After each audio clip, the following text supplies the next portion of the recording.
ईश्वर के धन्य नाम की महिमा हो। प्रभात मनन के सत्र 2872 में आप सभी का बड़े प्रेम के साथ स्वागत करता हूं। आइए आज के मनन के लिए हम पढ़ते हैं प्रकाशित वाक्य अध्याय 9 पद 20 और 21।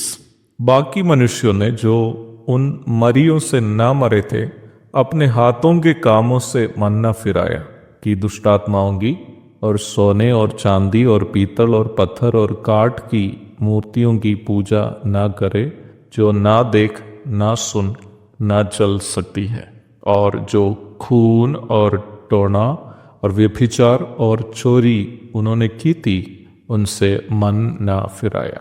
महाक्लेश काल के लोगों की एक अन्य भयानक अवस्था हम पढ़ी गई पदों में देखते हैं।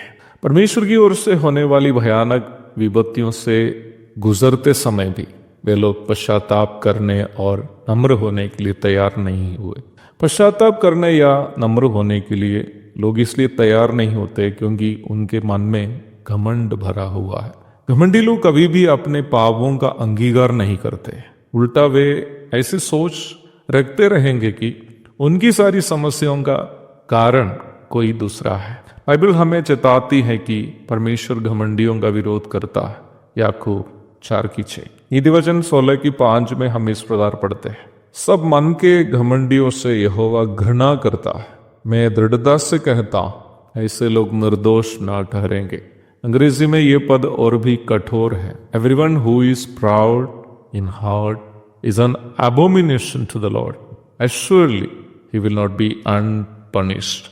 अर्थात जो भी मन से घमंडी है वे यहोवा के लिए म्लेच्छता है, वो कभी भी बिना दंड पाए ना जाएगा। म्लेच्छता अथवा अबोमिनेशन शब्द ऐसी बात या चीज के लिए उपयोग किए जाते हैं जो बिल्कुल गंदा है या घृणा के योग्य है। वचन कहता है कि परमेश्वर की नजरों में ऐसे लोग जो अपने मन में घमंडी है वे प्रभु की नजर में घृणित लोग हैं। जब बाइबल हमें चेताती है कि महाक्लेश काल की एक बड़ी आबादी ऐसे लोग होंगे जो परमेश्वर के प्रकोप के पात्र होने के बाद भी परमेश्वर का भय नहीं मानते हुए दुष्ट आत्माओं की और सोने और चांदी और पीतल और पत्थर और काठ की मूर्तियों की जो ना देख ना सुन ना चल सकती है पूजा करनी नहीं छोड़ी, उल्टा अधिक मात्रा में हत्या, जादू टोना, व्यभिचार, चोरी आदि करने लगे, तो आप अनुमान लगा सकते हैं कि वे मन में कितने कठोर लोग होंगे। मेरी पसंदीदा एक आयत है यशायाह 29:19, जहां हम इस प्रकार पढ़ते हैं, नम्र लोग यहोवा के कारण फिर आनंदित होंगे और दरिद्र मनुष्य इस्राएल के पवित्र के कारण मगन होंगे।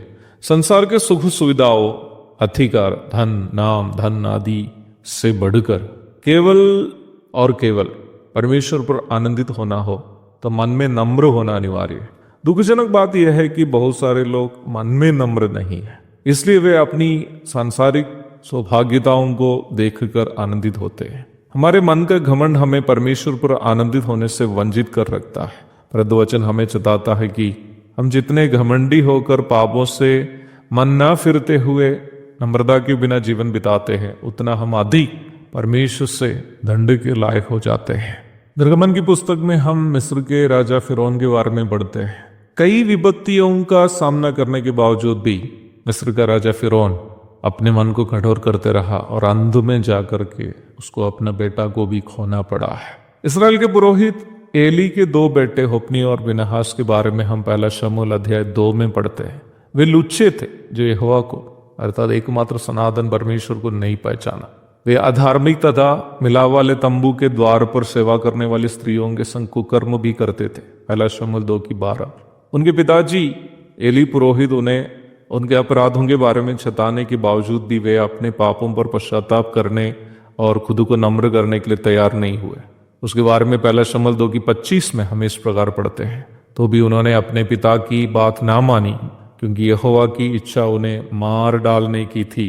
वे इसलिए पिता की बात नहीं मानी क्योंकि परमेश्वर ने पहले से निर्धारित किया था कि उसको मार डालेंगे। अपने पापों की जानकारी होने के बाद भी घमंड मनुष्य को नम्र होने और पश्चाताप करने नहीं देता है।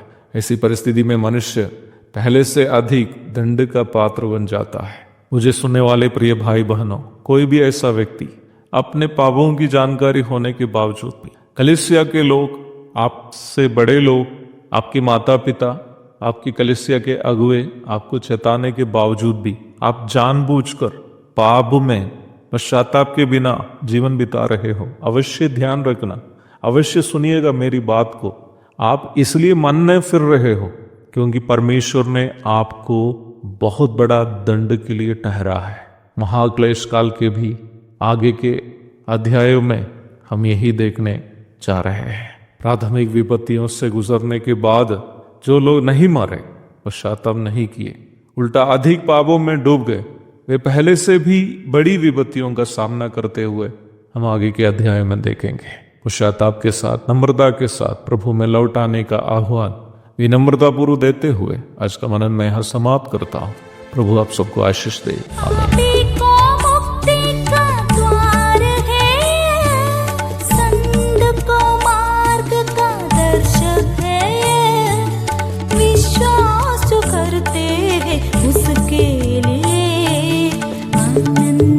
जीवन का साधन है ये है वचन, प्यारा वचन, यीशु मसीह का प्यारा वचन।